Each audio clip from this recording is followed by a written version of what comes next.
Hello दोस्तों, आज मैं American erotic psychological thriller movie knock knock से एक्सप्लेन करने वाली हूँ। अगर लाइफ में अचानक से कोई टेम्पटेशन आ जाए तो क्या उस सिचुएशन में इंसान को उसका फायदा उठा लेना चाहिए?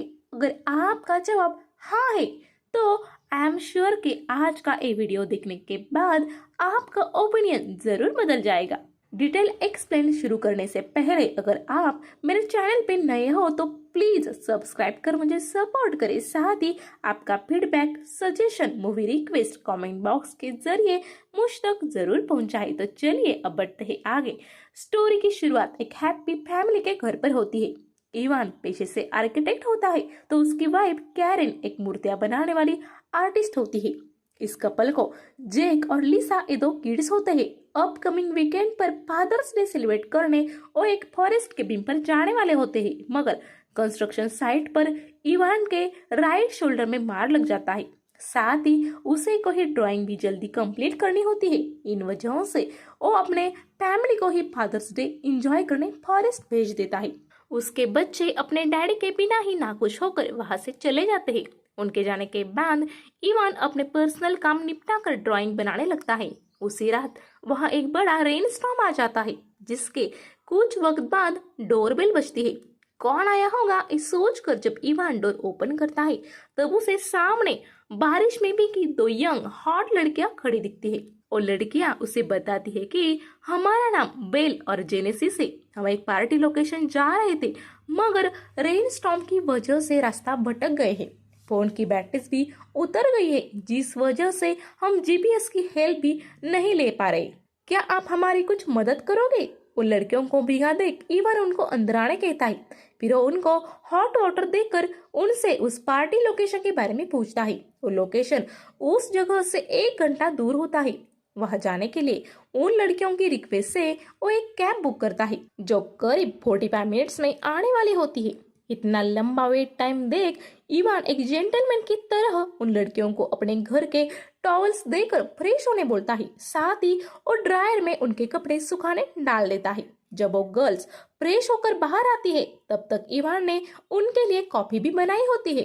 वो गर्ल्स अब इवान के साथ थोड़ा फ्लर्ट करने लगती है, जैसे कि तुम्हारी फैमिली फोटोज देखकर हमें पता चला कि तुम मैरिड हो, नहीं तो तुम एक चार्मिंग बैचलर ही लगते हो। फिर इवान उसे पूछता है तुम दोनों क्या काम करती हो? तो वो बताती है हम एयर होस्टेस से। फिर वो उसके पास आकर वहां पड़े एक मैगजीन में से उनके एयरलाइंस कंपनी की एड दिखाने लगती है। साथ ही वो गर्ल्स अब इवान को सेंसुअली टच कर सीड्यूस करने की कोशिश भी करती है। इवान अपने वाइफ से काफी प्यार करता था, इसलिए वो उन गर्ल्स को दूर रहने बोलता है।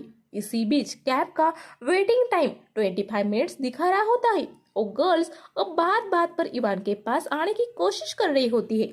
उन दोनों की हरकतों से इवान को उन पे डाउट होने लगता है और उसे डर भी लगने लगता है, क्योंकि वो आज के पहले ऐसे सिचुएशन में कभी पड़ा नहीं था। वो बस कैब जल्दी आ जाए ये प्रे कर रहा था। एक मोमेंट पर उसे मैसेज आता है कि कैब वहां 5 मिनट में आ जाएगी। वो उन गर्ल्स को कैब के बारे में बताकर रेडी होने बोलता है। वो गर्ल्स बाथरूम में चली जाती है तो इवान उनके कपड़े ड्रायर से लेकर उन्हें देने जाता है। वो गर्ल्स बाथरूम के अंदर से कपड़े लेने आती ही नहीं, उल्टा वो इवान को अंदर आने की ऑफर देती है। कुछ समय वेट करने के बाद इवान अपनी आंखें बंद करके बाथरूम में कपड़े रखने जाता है। तब वो दोनों गर्ल्स अंदर नेकेड हालात में खड़ी होती है और इवान को अपने पास खींचने लगती है। इवान वहां से बाहर जाने की कोशिश करता है मगर वो डोर लॉक कर उसे बोलती है। इवान उन्हें बार बार बता रहा होता है कि मैं मैरिड हूँ। उस पर वो बोलती है क्या बूढ़े आदमी जैसी बात कर रहे हो, हम थोड़ी तुम्हें शादी करने बोल रहे हैं। वैसे भी ये आज रात की ही तो बात है, किसी को कुछ पता नहीं चलेगा। फिर क्या? उन दोनों लड़कियों के जलुओं के सामने बेचारा इवान अपना होश खो बैठता है और उनमें खो जाता है। इसी बीच कैब ड्राइवर बाहर आकर उसे कॉल करता है मगर इवान उन दो लड़कियों के साथ मजे करने में धुंध होता है। कुछ वक्त बाद कैब वहां से चली जाती है। वही इवान पूरी रात उन दोनों गर्ल्स संग मजे कर सो जाता है। अगली सुबह जब उसकी आंख खुलती है तब वो रूम में अकेले को ही देखता है। उसे लगता है शायद वो लड़कियां लौट गई हो। इसी बीच अपने वाइफ के आए मैसेजेस को रिप्लाई कर बाहर आ जाता है। उसे सब शांत महसूस होता है। उसे लगता है चलो जान छूटी, मगर तभी उसे जेनेसिस की आवाज किचन से सुनाई देती है। जब वो वहां जाता है तब उसे दिखता है कि उन दोनों ने किचन को काफी मेस्ड अप कर दिया है और वो वियर्ड तरीके से अपना ब्रेकफास्ट कर रही होती है। ये नजारा देख इवान उन पर जोर से चिल्लाता है और घर से निकलने बोलता है। तब बेल उसे बोलती है, कल रात के एंजॉयमेंट के बाद हमें तो लगा कि तुम हमें वाइब आने तक यहाँ रुकने के लिए बोलोगे। ये सुनकर इवान उन्हें वार्न करता है कि कल रात जो हुआ वो हुआ। अभी अगर तुम लोग घर से चली नहीं गई तो मैं पुलिस को इन्फॉर्म कर दूंगा। ये सुनकर वो दोनों डर जाती है, मगर तभी जेनेसिस बोलती है, अगर तुम पुलिस को कॉल करोगे तो तुम ही फंस जाओगे, क्योंकि हम दोनों अंडर एज है। पुलिस तुम्हें लाइफ टाइम जेल में बंद कर सकती है। ये सुनकर इवान के होश उड़ जाते हैं। उन दोनों को फ्रेश होने भेज देता है और खुद पूरा किचन साफ कर देता है। जैसे ही वो दोनों रेडी होकर बाहर आती है, इतने में इवान की नेबर विवियन उनकी डोर बेल बजाती है। इवान के डोर ओपन करने के बाद वो उसे पूछती है, क्या तुम ठीक हो? मॉर्निंग में मुझे केरेन का कॉल आया था, वो बोल रही थी तुम कॉल नहीं अटेंड कर रहे। जिस पर इवान, नहीं मैं बस गहरी नींद में सो गया था, ये बताता है। तभी बेल पीछे से आकर उसे हग कर लेती है और बोलती है, come on baby, come inside, don't waste time. ये नजारा देख शर्मिंदा होकर विवियन वहां से लौटने लगती है। ये सब देखकर इवान को काफी गुस्सा आता है, मगर वो मजबूर होता है। कुछ देर बाद इवान उन्हें हम सुपरमार्केट जाकर सामान लाना है ये बहाना बनाकर घर से बाहर ले आता है। फिर उन्हें एक जगह उतारने को बोलकर वहां से तेजी से घर निकल आता है। उसे लगता है चलो अब जान छूटी, मैंने उनको काफी लंबा छोड़ दिया है। फिर वो पूरे घर को साफ कर वहां से अपने ड्राइंग बनाने के काम में लग जाता है। कुछ वक्त बाद उसे बाहर कुछ गिरने की आवाज आती है। जब वो बाहर आकर चेक करता है तब उसे अपनी फैमिली फोटो फ्रेम गिरी हुई दिखती है।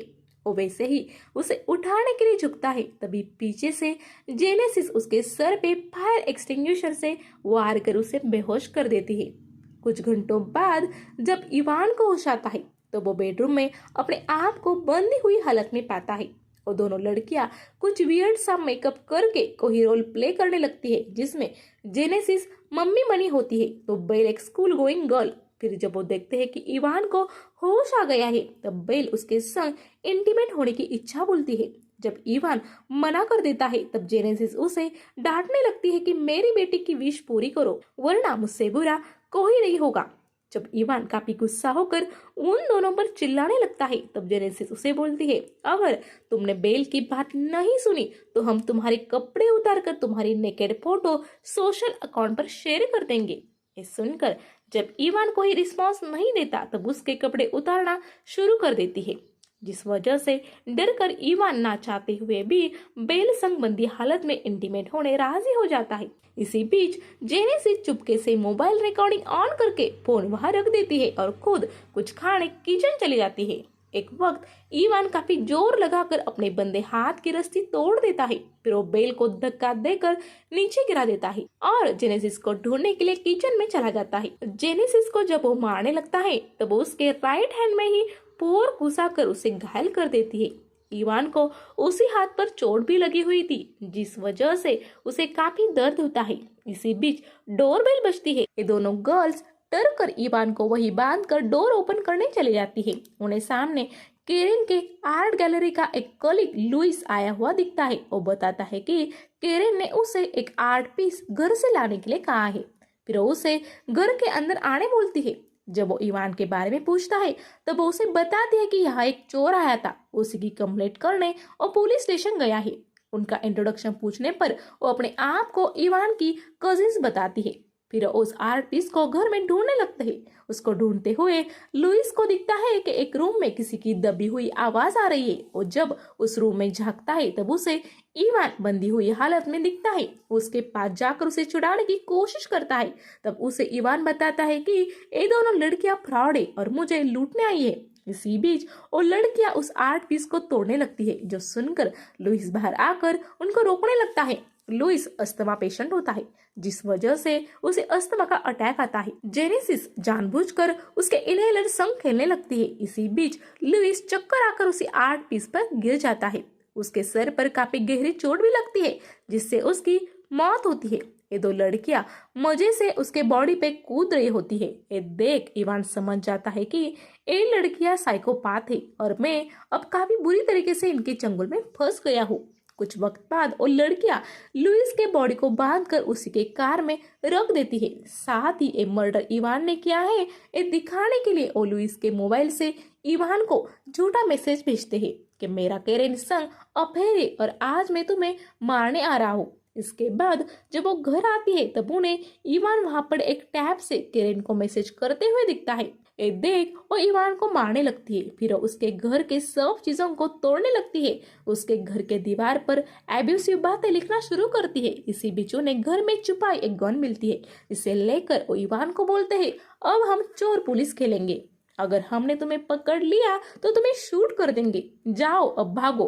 फिर इवान उनके नजर से बचते हुए घर में भागने लगता है। मौका मिलते ही वो घर के बाहर जाने की कोशिश भी करता है, मगर उसे तभी जेनेसिस पकड़ लेती है। फिर वो इवान के हाथ और पैर बांधकर घर के लॉन में बनाए खड्डे में उसे दफना देते हैं, मगर वो उसका सर जमीन के बाहर ही रखते हैं। आगे उसे बताते हैं कि हम तुम्हें मारना नहीं चाहते, अकेले आदमियों को मिलकर ऐसे टॉर्चर करना हमारा शौक है। तुम्हें टॉर्चर कर हमें काफी मजा आया। हमारी एज 16 साल की है। अगर तुमने हमारी कंप्लेंट करने की कोशिश की तो सच में फंस जाओगे। फिर उससे वो वीडियो दिखाते हैं जिसमें बेल उसके संग स्कूल यूनिफॉर्म पहनकर इंटीमेट हो रही थी। जाने से पहले उस वीडियो को इवान के सोशल अकाउंट पर एक गर्ल्स पोस्ट कर देती है, जिससे सबको लगे कि इवान ने कितने घटिया तरीके से फादर्स डे मनाया। फिर वो फोन को वही छोड़ करके इवान के छोटे डॉगी को लेकर घर से चली जाती है। इवान को ऐसा वीडियो पोस्ट करने पर उसके दोस्त और रिश्तेदार कमेंट्स में काफी गालियां दे रहे होते हैं। ये देख इवान अपने हाथों को काफी ताकत से जमीन के बाहर लाकर उस वीडियो को डिलीट करने की कोशिश भी करता है, मगर वो गलती से वीडियो को लाइक कर देता है। शाम को जब केरेन बच्चों से घर लौट आती है तब घर की हालत देख वो सब शॉक हो जाते हैं। जेक ये सब देखकर बोलता है शायद डैडी ने काफी जमकर पार्टी की है। इसी सीन के साथ ये मूवी खत्म हो जाती है। तो दोस्तों आपको मेरा ये एक्सप्लेन कैसा लगा ये मुझे कमेंट्स करके जरूर बताइए। जल्दी आऊंगी ऐसे ही दिलचस्प मूवी के साथ। तब तक के लिए आप सब खुश रहिए, हंसते रहिए। इसी दुआ के साथ मैं आपसे लेती हूँ विदा। Good bye.